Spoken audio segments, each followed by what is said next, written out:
Hello everyone and welcome to the Refresh Step, where you recover yourself for the main step. I'm your host for I'm your host for today, tomorrow, and the foreseeable future, Theodore.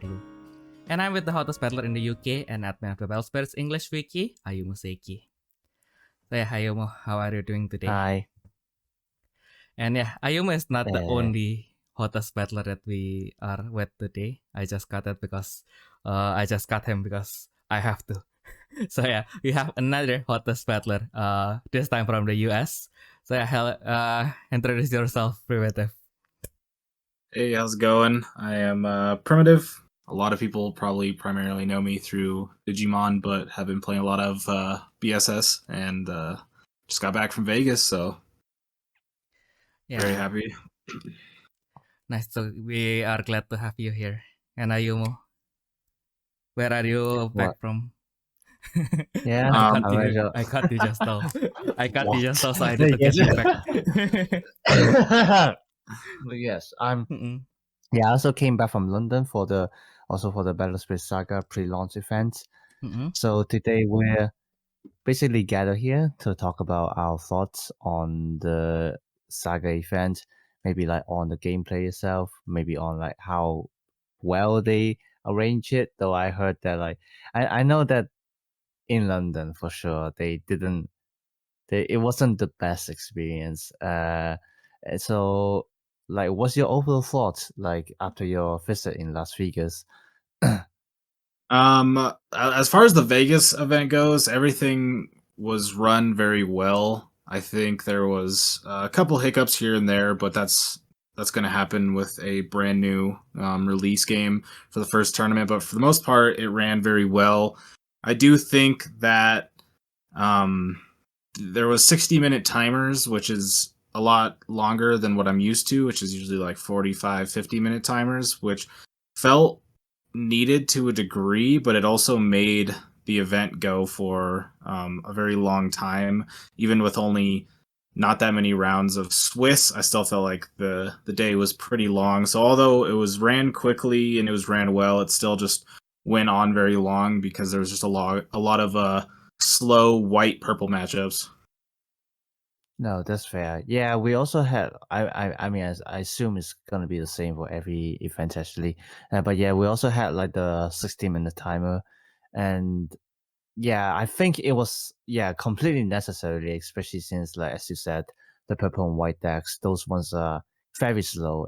Actually, especially the white one, because I play purple myself, and actually a lot of times I still have like around like half an hour to spare, like even not 20 minutes, which is still quite a bit. So yeah, it's mainly the white color dragging around, and it wasn't.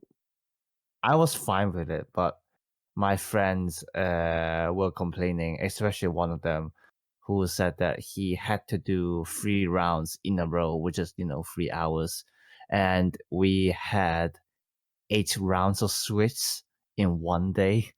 So it was like literally just games back and forth.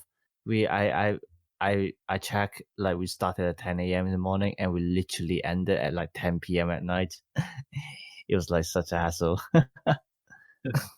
Yeah, we ended pretty late as well. I think the event started a little bit later in the day than it should have. I think starting like an hour to an hour and a half earlier would have been pretty beneficial because we got home super late and had to essentially be back for top 32 7 hours later, and still need to get home, get to sleep, wake up, get ready, and get back. And so starting a little bit earlier the day before could have been nice because we still had enough time to where you could start top 32 a little bit later and actually have some time to sleep. Yeah, I feel so much on that part. Actually, I believe like for you guys, like the venue opened at 12 p.m. didn't you? Like for the pre-order cards and everything like that. Yeah, it opened at 10 a.m. I think. That is very early. I don't understand because for us we actually opened at 7:30 at night. So when it was 10 p.m. we didn't even have the time to build a deck. Yeah, we were still sorting out everything, and wow. I was very lucky because I booked a hotel just like 5 minutes away from the venue. But like I heard like for a lot of people they had to travel like 1 hour by train, by bus, whatever, and then so yeah, they probably got home at like 1 or 2 a.m. and then they still had to come back the next day for 10 a.m. battles. But yeah. Yeah, On I that think part, they really could that have was done rough. better. Yeah. Yeah, but I guess there's only so much that you can do as well as a tournament organizer, because you also, I mean, it's just one of those things though where the expected amount of players or the max cap amount of players that could have come to the amount of players that did come was like, like half. And so if the full players count did come, then we wouldn't have finished Swiss until 3 or 4 in the morning and would have had to have been there by 7:38 in the morning to turn in our deck list for top 32. And so it would have been very interesting if we hit the full cap, that's for sure. How many people do you have? I'm actually not quite sure. It was Like how many people ended up 400 in the and venue? 400 and something played. I don't know how many people were in the venue because there were, multiple people that came just to get product or just to kind of hang out with their friends or their locals. So I'm not sure how many people were there, but as far as competing, there was 400 and I think like 30 or something. Wow. Damn, that's a lot.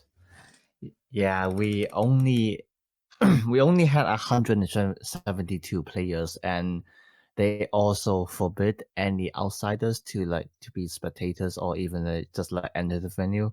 Right. So I can imagine it was much more lively on your side. Yeah.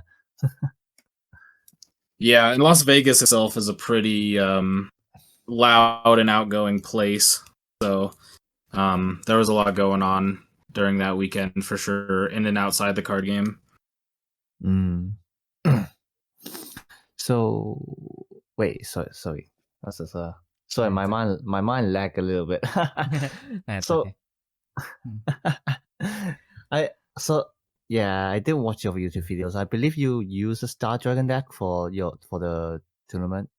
Yeah, I used I don't know if I would say it was full Star Dragon. I used the Seagworm Nova kind of combo, but a lot of the deck was based off of a aggressive Pterosaur Emperor Beast package that took advantage of the Jurassic King Gagano Rex. So it was more of a Pterosaur Emperor Beast deck that had like 10 cards committed to the Nova package, so that way whenever you get low you can heal up, or since the meta was so aggressive, a lot of the times where if you can just develop a Nova on board and heal up, then it makes it really hard for your opponent to keep any spirits on the board, and there's a ton of Nexus deletion, and so it made it really hard for your opponent to really develop any reductions on the board, whether that be spirits or nexuses, which is kind of why I really liked it. But yeah, it was still primarily more so just a red aggro deck. Yeah, that makes sense. I use a purple control deck, and I think it ran pretty well. Actually, Theo, did we ever do any like expectations on like kind of like what kind of cards would be like the meta and things like that? I don't think we did, do we? Yeah, I don't think we did that yet. Do you Ah, want to do that? I mean, do you want to? I mean, well, to be fair, we pretty much kind of got the estimation by now. Like, actually, for me, I thought like purple control would be like at least one of the meta decks. Just like basing solely on how well it did back in the original game, and it wasn't like, how to say, it wasn't out of my expectation actually, and I would even like, how to say, dare to say that I could have entered top 8 if it wasn't if I like had put some better cards on sideboard, because I do think like kind of the deck had enough chances to actually kind of like win over everything, even like the white decks. But the purple control deck was really the top deck leading into the event. If you were looking from a more casual standpoint, I would say, just because of the power of cards like Dark Bishop Baculus and the Curse Dragon, Core Theft, Core Drain. These cards were very powerful. It made it very hard for your opponent to play around things like Deadly Balance and whatnot. But as we got a little bit closer to the event and we were having online tournaments, as well as people were starting to experiment a little bit more, I think that the purple control deck started to fall off a little bit, mostly because of Head Ice Maid Fulla being able to kind of give your big spirits protection of getting their cores actually, like they can't get rid of your cores, and so that became a really big deal. And then also because of the white control elephant elk deck, where you get armor from the Enterprise, I think a lot of the purple decks shifted more towards Curse, that you could get around armor. So the slow purple build, I think, was kind of going in there, but then the metagame started to speed up a little bit, and the decks that didn't speed up were kind of like white control, and white control was kind of starting to wall the core drain decks as long as they had the Fulla on the board, because their only way to get around it is the Dark Bishop Baculus Curse Dragon combo. But once you get the Head Ice Maid Fulla on the board, then you can essentially just make your Elk or your Enterprise untouchable. So it kind of died off a little bit, but I still think it's a really strong deck. I think it can come back. I think the main thing about the launch events is there was no set metagame, and so it was kind of a wild west of decks out there. Yeah, for sure. And also consider that like not everyone has everything. So I suppose like also a lot of people would be just like throwing in what they have and just like hope for the best. I think like that was actually how the white aggro deck had formed. It was literally just people. I mean, that was literally what the player told me. Like I only faced one white aggro player, and like he literally told me, he didn't know what to build. And so he just looked at all those low cost white cards and just decided, yes, I'm gonna just like do a rush deck without any X-rays. I mean, in this event, I think it works, especially with the first event and how centralizing Absolute Ice Shield is. One of the things that I realized in my early rounds is that my opponents didn't really have Absolute Ice Shields, and so they didn't have answers to just swinging 3 times on like your first turn or whatever. Yeah, that was the problem I faced. Have you, Theo, have you thought about like, okay, so if you were able to go to the event, what deck would you have brought? That is an interesting question. Since I am planning to get all the starter decks anyway, I'll probably not bring something from the starter deck, so maybe I'll just bring some leftovers that you guys don't use, which probably going to be the Mikafar deck. Well, we just because earlier when I go to the card shop, someone brought someone actually went to London, and then he brought his remaining cards, and then I finally had the time to kind of briefly look at the common cards from the BSS01, and I find that the yellow in the first set, actually they have some cats that kind of borrows from the blue in BS. So I remember there's this one card that lets you draw 2 cards, and then you can return 2 cards to the bottom of your deck when it is summoned. I think the filtering, the filtering has potential. Yeah, that angel. Yeah, I think it can have some potential, especially in I think that because obviously I don't know everything about like original battle spirits. I know some, but I don't know everything, and so I know about kind of what Mikafar has been through.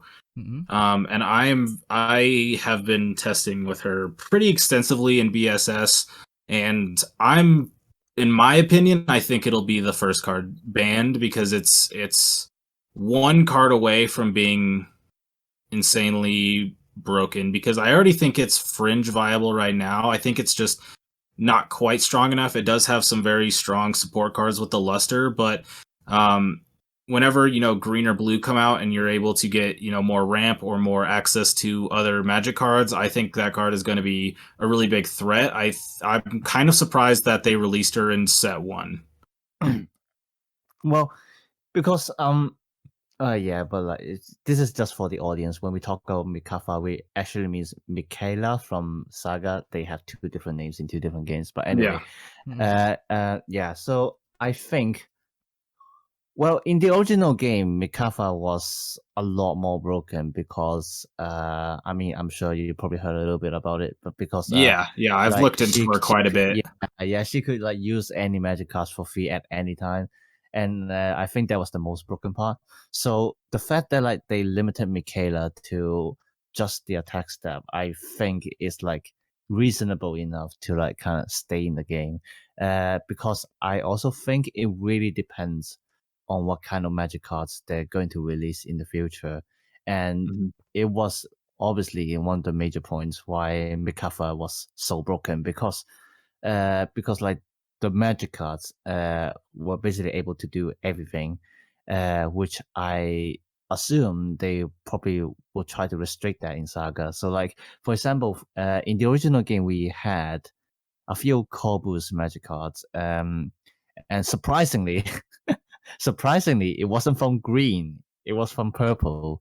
There was this card called Evil Aura, and what it does is that you can gain 4 cores from the void for the turn, but like at the end step you have to put 4 cores back. But obviously if you're going to end the game that turn, it doesn't matter. So that was one of the cards that actually made Mikafa broken, because you're essentially, if you have all 3 copies in hand, then like you'll be gaining like 12 cores in one turn without paying the cost. So like yeah, that's just one example. But like I think if they try to avoid making those kinds of effects, then Michaela will probably be fine to remain in the game. That's what I would say. Especially since like a lot of the magic cards now you won't exactly be using them for offense. And I think like currently a lot of the magic cards are also designed to be for like more defensive use. So like when people say that like they're worried about how it can like kind of like go broken with luster, I really don't think so, because I think Saga knows what they're doing. So if they're being careful enough, then it should be fine, really. Yeah, I can see that too. I mean, I didn't play with her at full power, so I definitely don't know. It's just, I guess, from my perspective, from all the things that I tested, set 1 feels pretty balanced. It doesn't really feel like anything is too overpowered, or like anything is just out of its own league. It's just that Michaela herself feels like a card that could get a lot better in the future, off of things that are kind of not related to her own archetype, as to where Nova could get a lot better with something like a better Seagworm or whatever, but when it comes to Michaela, it's kind of non-color requiremental. But I do agree, from what I've seen from Battle Spirits to Saga, a lot of the magic cards are a bit more defensive, and I feel like defensive cards are sometimes a little bit less outstandingly powerful than things that are a bit more offensive and affect your opponent a little bit more. So I could definitely see it not. I mean, as far as being able to, like, the nerfed version of Michaela only being able to go in the battle step is definitely a big deal, because there's a lot of cards even in BSS right now that if you could play for free in the main step could definitely be a big deal. But I guess Michaela's the only card from set 1 that I feel like is something that you'd have to maybe watch going forward as far as a game designer, just because you never, as far as I guess from my experience from card games, sometimes things can slip through the cracks when it comes to cards that come through sets. And I don't know if all the effects that we have now, because I know there are cards that are same name or same art as Battle Spirit cards, but do different things. I don't know if those cards in Saga are still effects that are in Battle Spirits, but just kind of got changed around, or if they are unique. Because I feel like if they are starting to make things that are more unique, then it would be a little bit different. But if they are reusing just effects and cards from battle spirits, then I feel like they've had enough time to kind of balance that out, and I think it would be pretty safe to keep her in the metagame.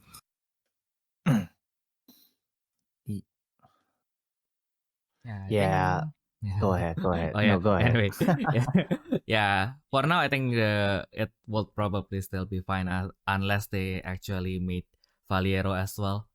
But yeah, it's kind of like how strong she is. It's probably only one refresh magic away, since we are getting green if we get something like Storm Attack, which basically exhaust one opposing spirit and refresh one of your own, despite the cost being high.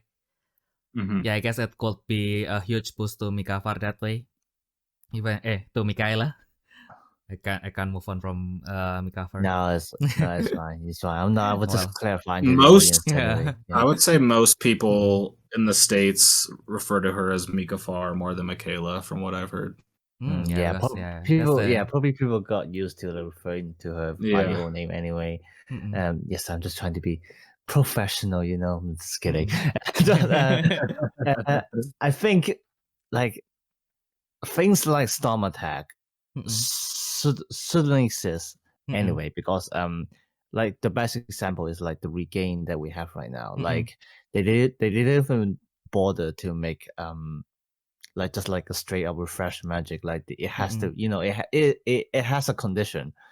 So I expect them to continue with that in the future sets, because like again, like obviously from the designs of the magic cards, they are aware that a Mikaela can be broken if they're not careful enough. So again, it should be fine. But talking about cards with potential, really, I think the other one that that might go off the chart is Enterprise, actually. Right. Because like it can. It's set one already. It's set one only, but like you already got a card that can like gives like color armor of 3 colors, and I originally thought it would be pretty hard to send it out, but with how I lost to 2 white decks in the tournament, I come to realize it's actually quite easy to do so, especially with Norman Guard, the elephant, to do the corpus and the jaws.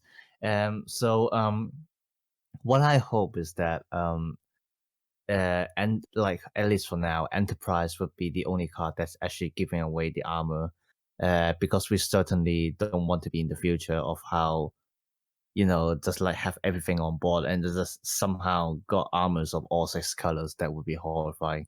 Like right now, just Fuller and Enterprise on board already gave me enough headache as a purple player.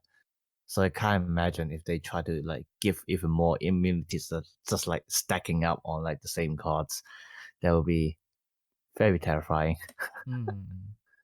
Yeah, Enterprise is a very interesting card, because I think when Saga first came out, a lot of people were definitely like sleeping on white just as a color. I was one of them, just because you needed such a large core investment to really get things going. But the combination of Nomengard, the Elephant, and Enterprise, it really just gives you something to go for you. And then, I mean, the Dark Bishop Baculus Curse Dragon combo was kind of the main go-to to counter the Enterprise, but with how popular Purple was getting, the Ice Maid Fulla kind of made their way in there, and now it's just one of those things where I could definitely see Enterprise being a problem card too, but with its lacking of full armor, I guess it's one of those cards where I guess I would have to see what is going to come out when we get green and blue, and see if those things are going to be effective, because if they aren't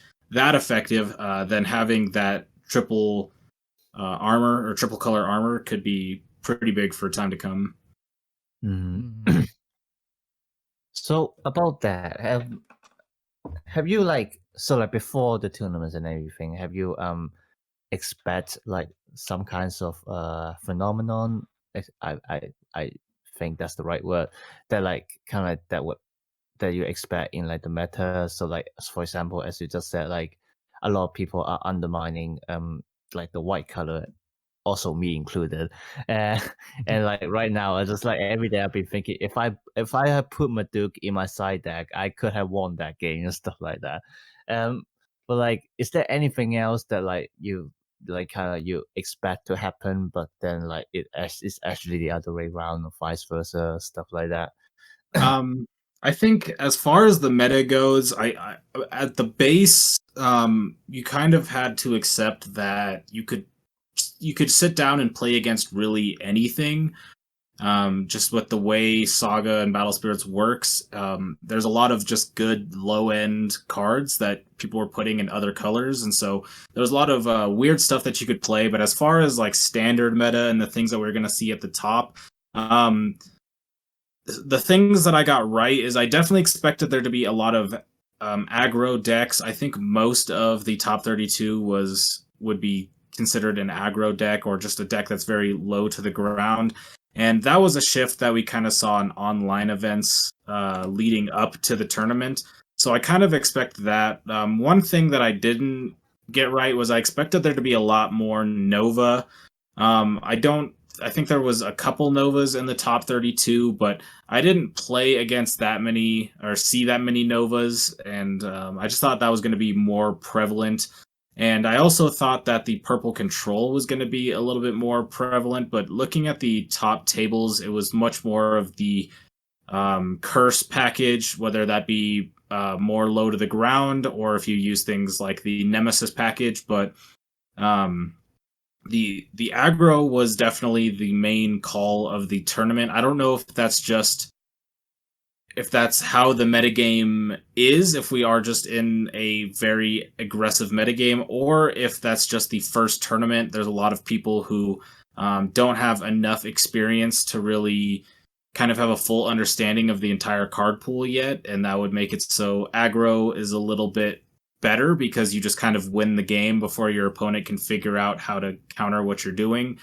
So there's a couple factors as to why aggro could be successful that don't attribute to the metagame. We'll have to see how that comes out over the next few months. But for the most part, I didn't make a ton of metagame calls, as I just kind of assumed that you could really see anything and that there was going to be a lot of aggro decks, or things were going to be on the complete other end and be super greedy, and they were just going to play like 4 Elephant, 4 Enterprise, maybe even the purple combo, or just things that were going to be very greedy. I kind of figured it was going to be on one end of the extreme, so I just tried to pick which side I wanted to be on as well. So I kind of went for the more aggro side, since I also chose the Nova, which gives you that kind of safety of the recovery. Your opponent essentially has to win the game twice with Nova. So yeah, that makes sense. I was also expecting a kind of like an aggro meta, mainly because I think this is a fact that like not everyone has like absolute ice shield, so probably a lot of people would be like just like trying to use aggro just like to bet on the fact that like they have nothing to block with. Exactly. Yeah, but surprisingly in my games, like, cause I'm not sure if like what kind of factors has like kind of affected like kind of the environment, but at least for me, like I play for 8 rounds, and I really only see, I think, around 3 aggro decks, and I don't, and surprisingly also it's like kind of 1 from each color, and then my friends, they also been using more on Nova, or like the kind of the white decks. Only one of them used kind of an aggro tactic because he couldn't bother to buy any cards, so he literally just grabbed the demo deck and went into the tournament, and somehow he got 3 wins out of 5 and still made into like the top 128. It's like what the hell, man. Turn cards sideways. Yeah, he literally earned free money. Yes, that was hilarious. But what was it? Yeah, it's But always yeah, the I demo also decks. sorry, go ahead. No. Sorry, I mean, like it's always like that, the demo decks, right? I mean, like even in BS, there was this one time, I just lent 2 demo decks to someone, and then they actually won a tournament with it. oh wow. Yeah, and like But yeah, yeah. I saw a lot of red and yellow, not yellow, sorry, red and purple for sure. Literally in my first round, I was using purple. My opponent was using purple. It was purple aggro versus purple control, and then like literally on our sides, like left and right, it like both of the games were red mirror. I wasn't sure it was like all Novas, but like, it was for sure red mirror. And then I was also expecting to see a lot more Giganrex, but I actually haven't heard anything about it, nor did I see anyone using the deck at all. I mean, there has to be some, but like just like not as much, like not enough that like the other people would talk about it. But yeah, that's kind And the of what I got. Yeah. the Vegas event, I'm pretty sure second and fourth were playing the Gagano Rex, but it was very aggressive. It's like 8-1. I mean, I think some of them were playing like 4 Rain Needles, so they would have 8 1-cost Vanillas. But yeah, that's what I lost to in top 32 was just Gagano Rex full Pterosaur aggro, and they have the Dino Man Tyrannoid, which is a level 3 if you have 2 or less, so you basically have a 6k, and then you have the I don't even remember what the card's called, but it's a Pterosaur that at level 1 is a 4k, and then at level 2 is an 8k, and it can't block opponent spirits, but if you're swinging in with an 8k on like turn 1, it's very hard for your opponent to block that or really just deal with that in general, especially since some of our higher end removal are things like Volcanic Break, which are 6Ks. So it has really big BP spirits, but I still kind of think that the Gagano Rex is the lower part of the deck, because a lot of the times you don't want to be swinging with Confront. You more so want to be forcing your opponent to either take life or block, as where Confront is a little bit more of a defensive type ability. Oh yeah, I can see what you mean. Yeah, I also do see Confront as kind of more control tactic. It's like more like you kind of you keep your high BP spirits on the field, so your opponent wouldn't be able to attack. But then like during your turn, you just like kind of confront them so that they'll lose their board and things like that. Yeah, I can definitely see that. Yeah.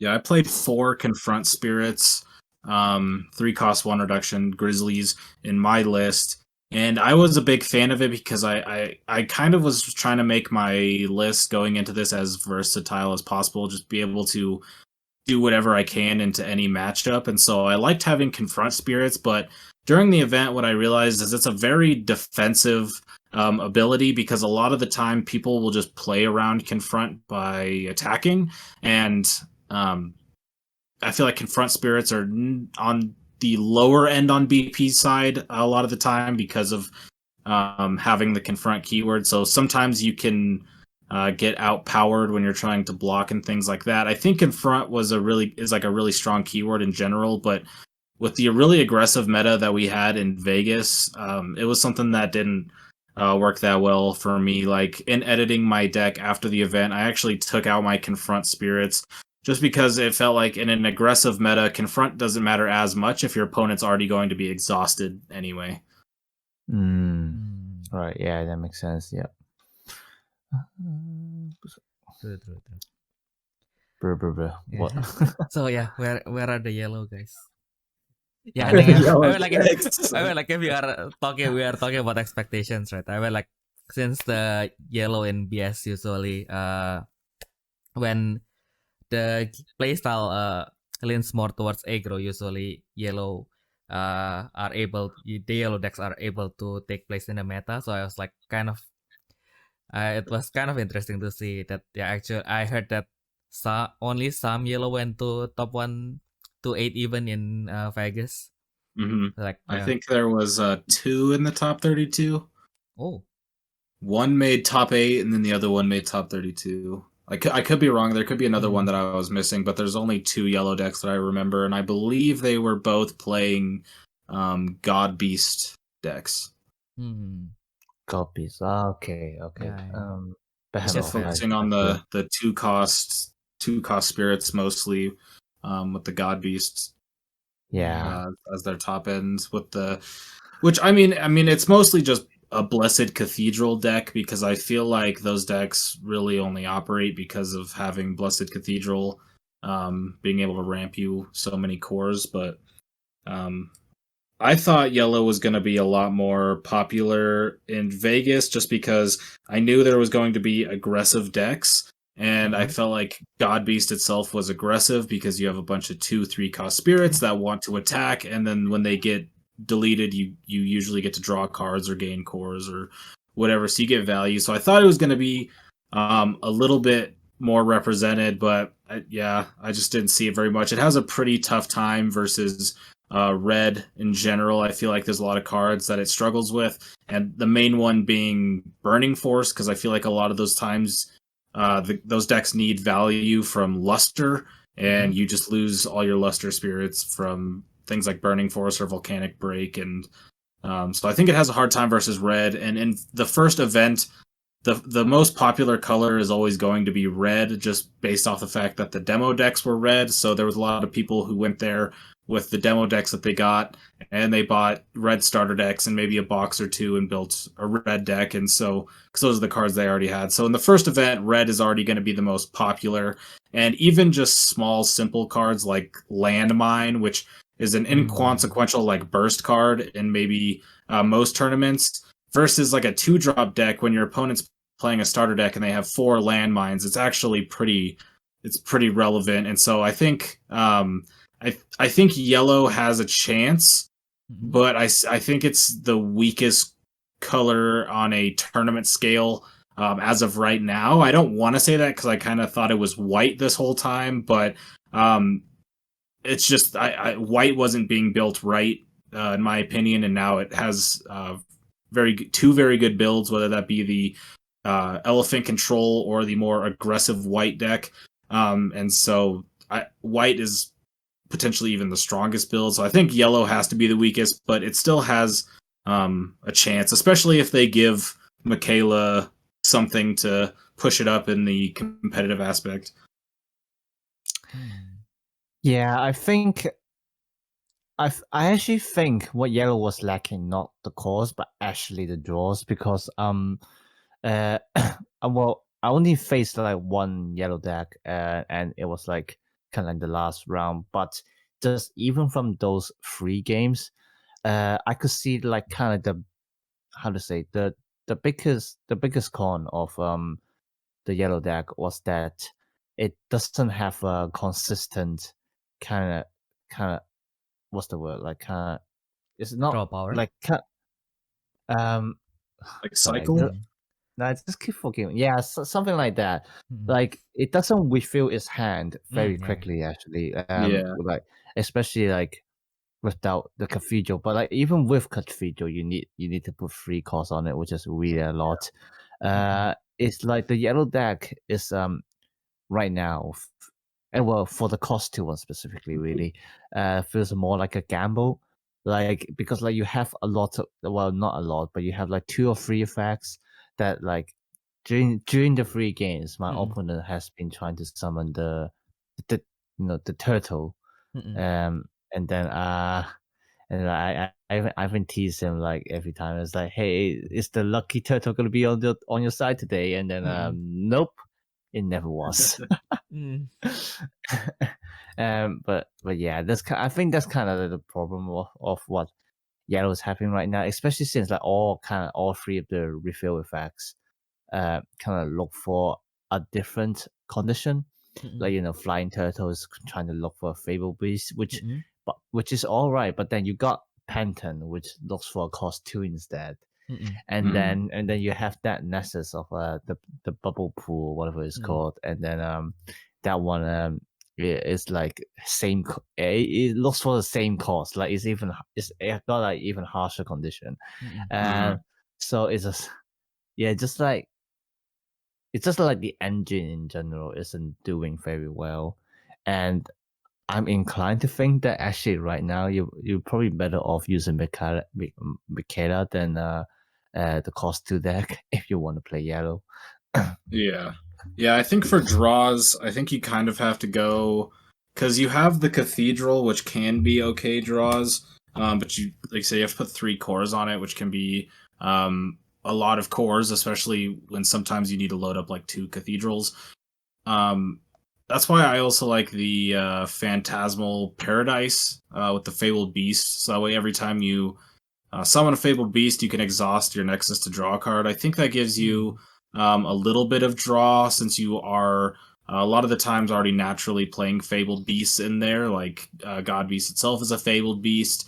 One of the more popular cards that we kind of saw coming up was Hippocampo, which is a Fabled Beast that has Blessed, so you can recover up. But I think the Phantasmal Paradise did give you good draw. I think the biggest problem is that all your kind of like non-conditional draw, where, like you said, Penten, Soap Bubble Lakeside, they all kind of have these conditions. Your non-conditional is kind of your Nexuses, and your Nexuses being your draw is not always the greatest because every deck is playing like 3 to 4 Burning Forces, so you're gonna lose like 2 to 3 of your Nexuses a lot of the times. So if you're only playing a couple, 6 Nexuses, and you only end up seeing 3 or 4 of them, then you're only playing on 1, and then you're not going to have as much draw as you would with, red decks have things like Charge Draw or Star Blast Draw that can give you draw. And then your Nexuses. I just feel like Nexuses were highly targeted at this event because people were just trying to remove reduction crystals and just trying to make it so you could play as little as possible. And so decks that were hyper focused around Nexuses, I think, kind of were hurt. True. Yeah, but I mean, I think right now every deck just like relies on Nexuses anyway. So I think you have to for just reduction purposes. Yeah. Yes, I think for all 4 colors right now, actually probably except white because like you never get draws in white. But for the other 3 colors, like all of them already do rely on Nexuses for draws anyway. So yeah, Burning Force does feel more like kind of a general counter and like just kind of like, and none of the decks would get away from it, unfortunately. Probably just like red getting a little bit more advantage from that because Burning Force is a red card, stuff like that. But yeah.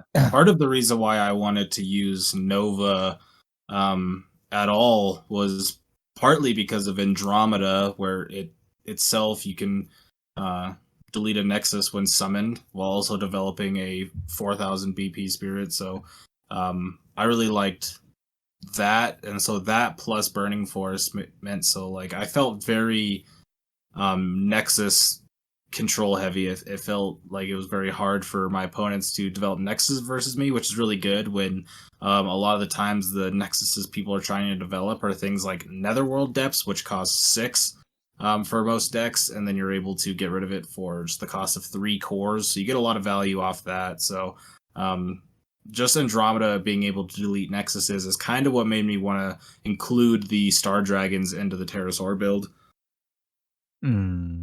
Outside of just Nova itself being very good. Yeah, I actually didn't. I didn't because like Giganorex is so xenophobic that I actually didn't expect, nor did I think about just like at least putting Nova in the sideboard or like just like straight up mixing them up together. So I actually didn't see any of those variants in the tournament, but like later on I just like heard about from the others how like actually kind of the best red deck right now apparently is the Rex deck makes just like sprinkle some Nova cards onto it. Yeah, but I'm not too sure about that really.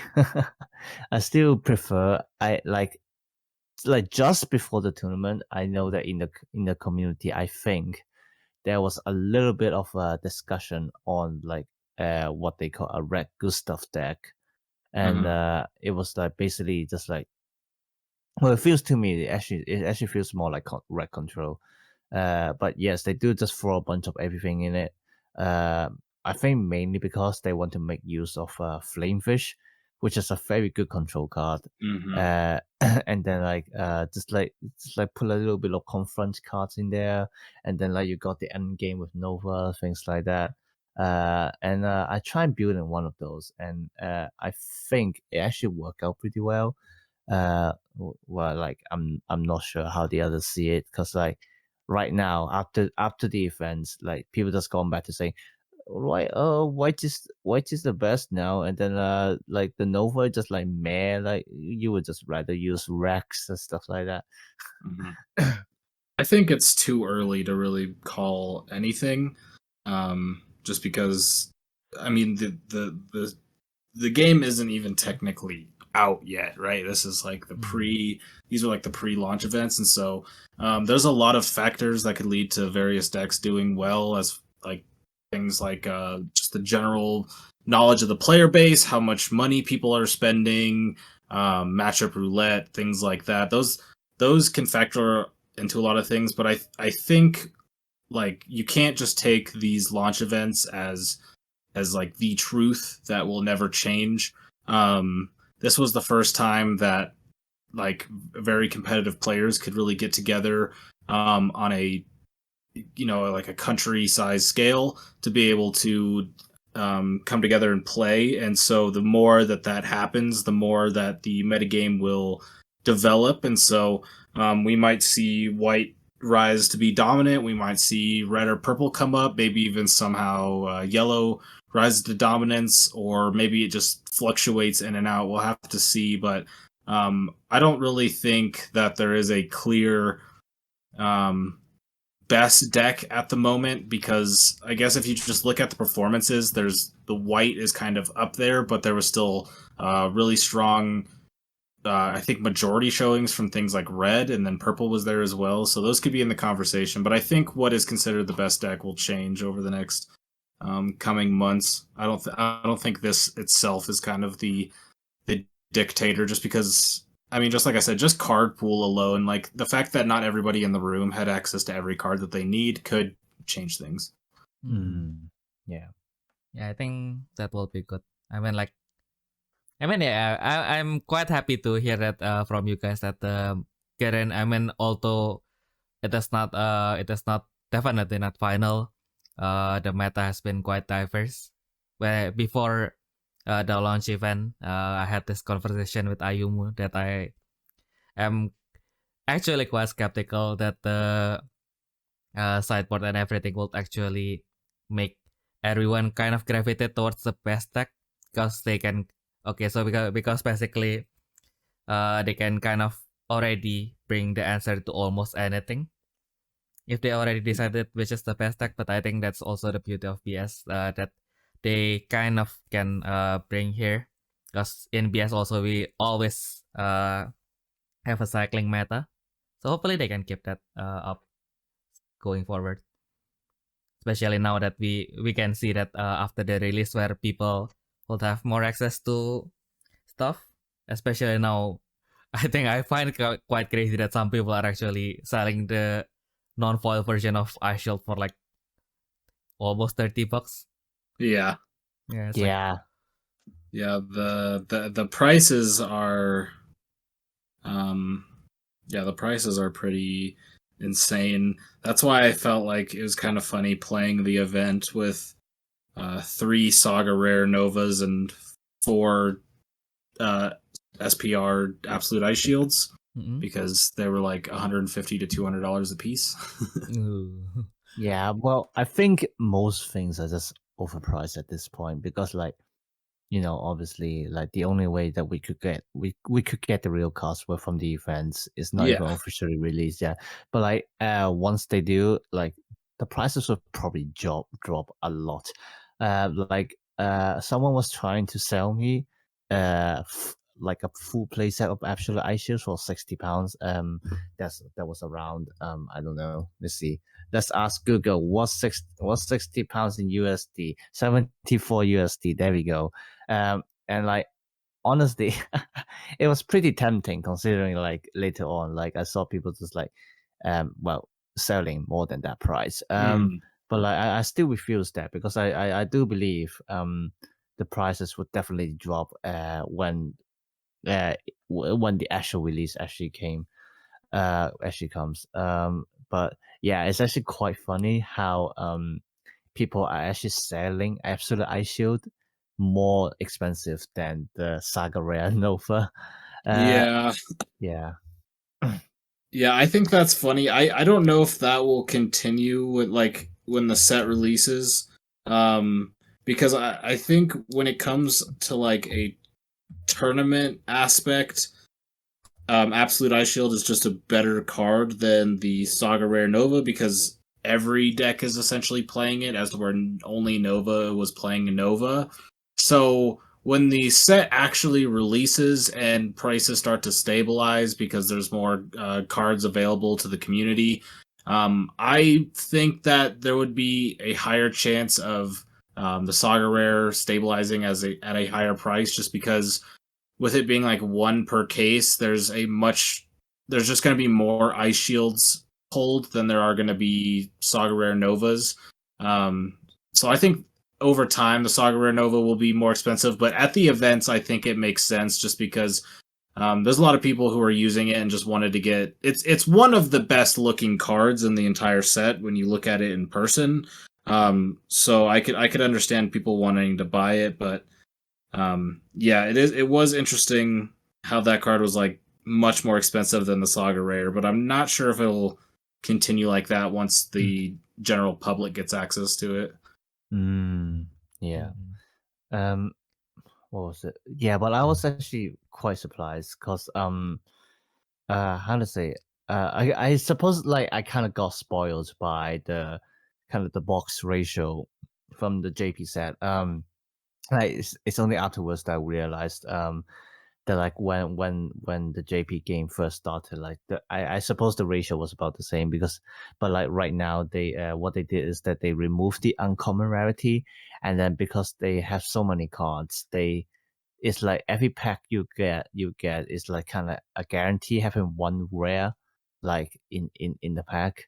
And like I kind of forgot about how they started. So like when I ordered the boxes, I was thinking that probably we would get like at least 2 Absolute Ice Shield in each box. And like so like it's gonna be like maybe like 4 boxes between me and my friend, and like, hey, we'll get 2 play sets and we can like play woohoo stuff like that. And then turns out we bought 4 boxes and we only got 1 from each. And we were already lucky because like someone else, they told me they bought like 4 boxes and they only got 2 Ice Shield from it, and some of them even got like 1 or none, which was pretty crazy. Like the rarity is actually rare. Like it's not just Ice Shield, like the other rare cards as well. Like I could barely get like a full playset for like each of them. So yeah, pain, I guess. Yeah, me luckily because you at the Vegas event you could buy up to 8 boxes. And so me and my teammates, we all just bought the full 8. So between the 3 of us, that was 2 cases of boxes. And in like the first case, we pulled like 5 Ice Shields or something. But then in the second one, we pulled so many. Wow, good for you. Good for you. Yeah. Yeah, but it's interesting because the rares are genuinely rare. And there's a lot of cards that were needed that were rare. Like the Dark Bishop Baculus is a rare, and that was a card that was also highly used. And when my I had it in my main deck and my side deck, and both my teammates were playing purple, so it's like we almost barely had enough of those as well. So it's a very interesting playing an event where you know that your opponent might not have their full deck built. Yeah. What was it? Bucket list I also only got actually I got 3 from 4 boxes. So like that was pretty fortunate on me because like my deck list was planning to have 3. I can't remember how many Norman Guard we got, but we got a lot of Norman Guard for whatever reason. I think we got like 2 full playsets of Norman Guard. And like none of them were even SCR, so like they weren't even supposed to be extra. They were just like random rares that we pulled from 4 boxes, and somehow we got 18 Norman Guard. Damn. That's a lot of Noman Guard. I felt like there was a pretty good pull rate of Noman Guard as well because I think in those 24 boxes we pulled like 5 or 6 of the Altart. Yeah, I think we pulled more Altart Noman Guards than any of the other SPRs. So yeah, I don't know if there was just like a high pull rate on that or if that was just luck, I guess. Honestly, I'm not sure. It is very weird. It's like, though I feel I don't know if like Bandai was just like, hey, they want Ice Shield, print less of them. And then like here's that Norman Guard, which is like, yes, it's pretty useful in white, but like it's useless in the other decks. Yeah, print more of them. It's like I don't know. Yeah, I think as far as pull rates go, from what I saw, it was seemed generally even.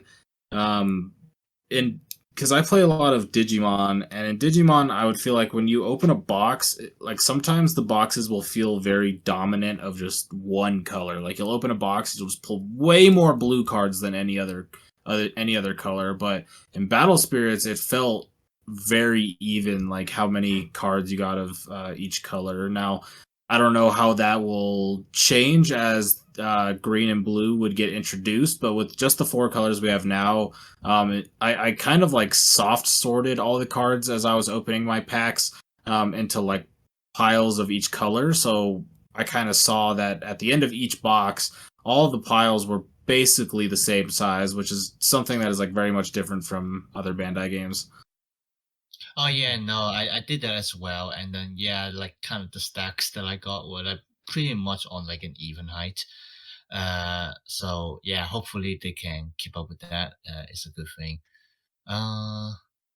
But yeah, actually, so like since you haven't played the original game, have you? You just like looking at it a little bit. I played it a little bit when it came out in the US, like in 2009. Okay. Not like at a competitive scale, but like I had like a starter deck or 2, and I like played, and I kind of watched the anime a little bit. I kind of rewatched the anime recently, but as far as Battle Spirits goes, no, I didn't really play it. Over the past couple months, I have done like a light amount of research on kind of where the current metagame is, kind of, looking at banned cards or like past banned cards and see what has kind of been good in the past and try to see if there's any. I was just trying to see if there was any clues I could pick up from the old game to kind of take into Vegas, but for the most part, I know all the general rule differences. I know like about Brave and all that stuff, but I didn't really play. I have the red and blue Gundam starter decks from the JP game, and I like translated those and played with those, and that's kind of the most actual table experience I have with Battle Spirits.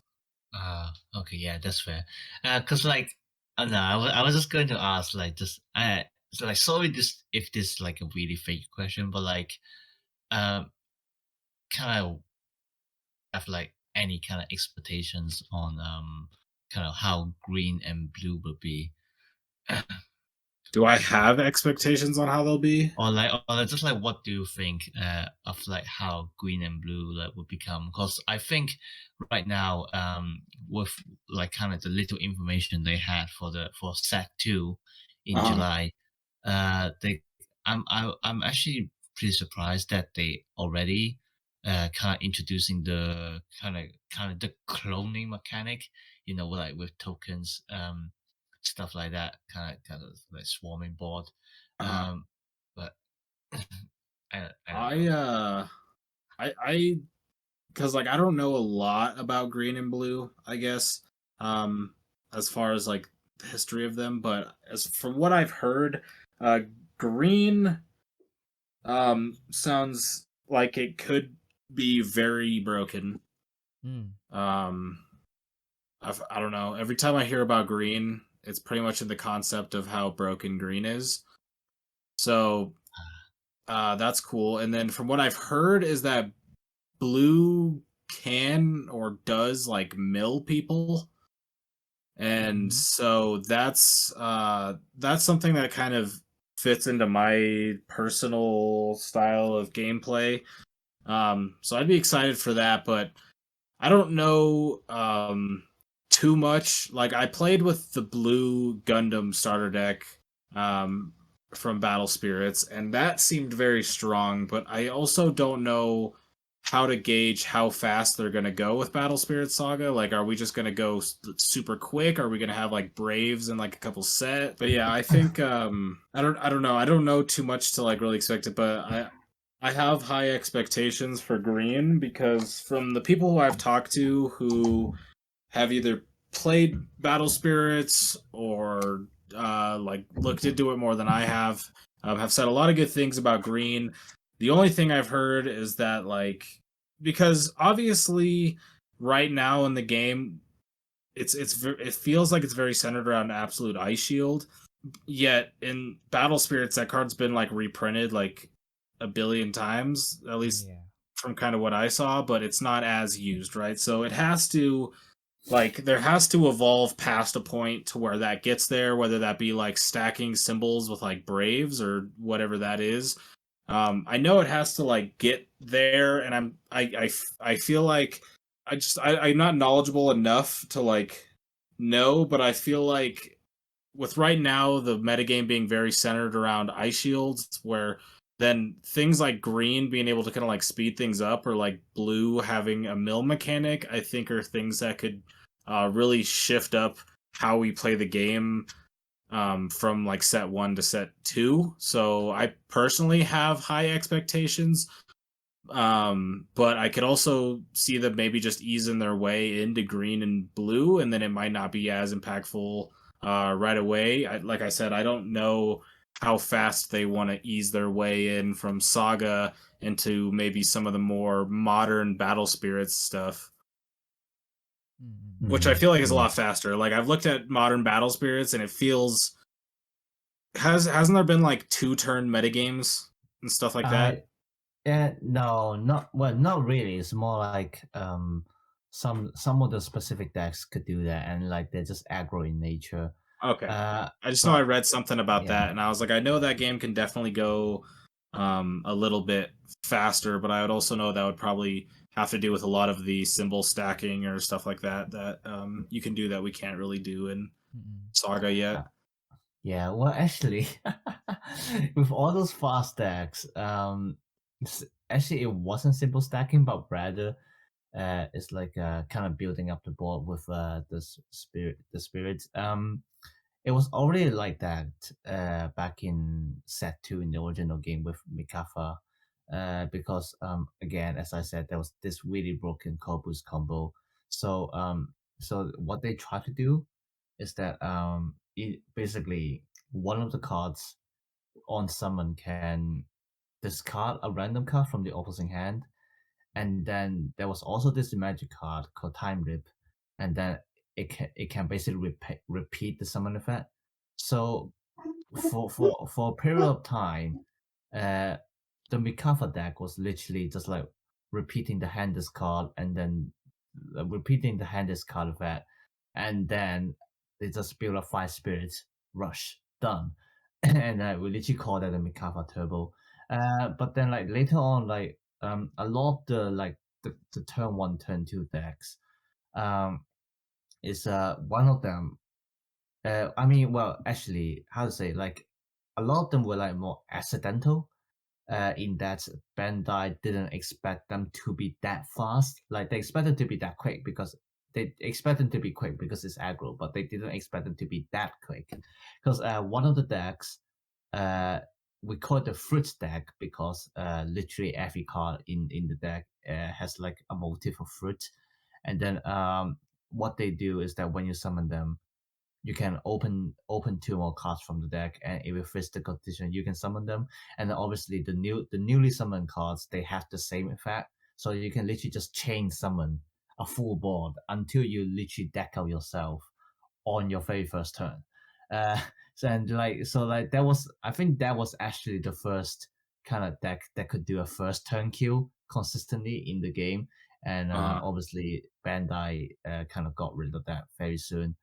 And then after that, there was a deck called Tsukuyomi, which in nature, like by nature, it can't do turn 1 kill that consistently. But there was this one card which, if you because like it's max copy free in the original game, so like basically 3 out of 40 chance. If you manage to get it in hand, open it from the deck, then you might be able to do a 1 turn kill. But just because of that chance was enough for that card to get limited afterwards. So yeah, like the meta was pretty crazy, but at least I don't think it's as much as like what Yu-Gi-Oh has been going through right now. Oh goodness. Yeah. So. Yeah. I don't even want to get into that. That is some, Yeah, that's another can form that we should not get into. you want to just here you know how you had zones? You don't have zones anymore. Yeah. Oh really? Yeah. Oh really? I don't know that. Oh wow. Yeah. So basically, you can kind of lock even the extra monster zone, right? So like literally nothing. Yeah, you just there you go. Yeah. Can't do anything now. Yeah. Damn. Oh, well, that has been a wild ride. So, anyway, thank you guys for sharing. It is a huge pleasure for me to hear the stories from you guys, especially since I couldn't go the last time due to reasons. So yeah, and especially thank you, Primitive, this time for coming. Yeah, it has been a pleasure to host you. Yeah, this was awesome. Thanks for having me come on and talk. It was really cool to talk to you, hear your perspective as well, especially since you just played. Would you say you just like played with the starter decks? So yeah, I am the expert. Literally, that's why I didn't speak anything. I wanted to see how you guys act.